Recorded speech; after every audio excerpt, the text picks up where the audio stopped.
గ్రహణ దోషం ఉండేవాళ్ళు ఎలాంటి పరిహారం చేసుకుంటే మంచిదంటారు? మనకి గ్రహణ దోషం ఉండేటువంటి వాళ్ళు ఎవరైతే మనం చెప్పబడి ఉన్నామో ముందుగా మనం మకర రాశి, కుంభరాశి, మీనరాశి, అదేవిధంగా వృశ్చిక రాశి, తులారాశి, మిథున రాశి, ఈ 6 రాశుల వాళ్ళు ఎవరైతే ఉంటారో వీరంతా కూడా పక్క రోజు అంటే ఈ రోజు రాత్రి గడిచిపోయిన తర్వాత రేపటి రోజున ఉదయాన్నే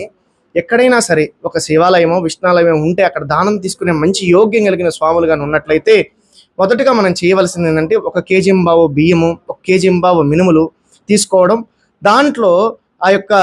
మినుముల్ని బియ్యాన్ని ఒక విస్తరాకులో పోసిపెట్టి దాని మీద ఒక పక్క ఏమో మినుముల మీద నల్లటి వస్త్రాన్ని, బియ్యం మీద తెల్లటి వస్త్రాన్ని పరిచి 2 చిన్న రాగి పాత్రలు తీసుకొని ఒకటి నల్ల వస్త్రం మీద ఒకటి తెల్ల వస్త్రం మీద పెట్టి వెండి నాగపడగ 2, వెండి చంద్రబింబాలు 2, ఒక దాంట్లో చంద్రబింబం నాగబింబం, ఒక దాంట్లో మళ్ళీ చంద్రబింబం నాగబింబం పెట్టి ఒకదానికి చంద్రబింబం పూర్తిగా మునిగిపోయేలాగా ఆవు నెయ్యి పోయాలి, ఒక దాంట్లో పూర్తిగా ఆవు పాలతో నింపి ఒక తాంబూలం మీ శక్తి కొలది దాంట్లో తాంబూల దక్షిణలు పెట్టి బ్రాహ్మణుడికి మీ యొక్క గోత్రము పేరు చెప్పి గ్రహణదోష నివారణ కావాలని ఇచ్చినట్లయితే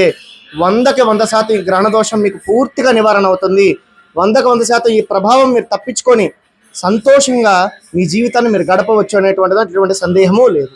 తప్పకుండా ఇది పనిచేస్తుంది.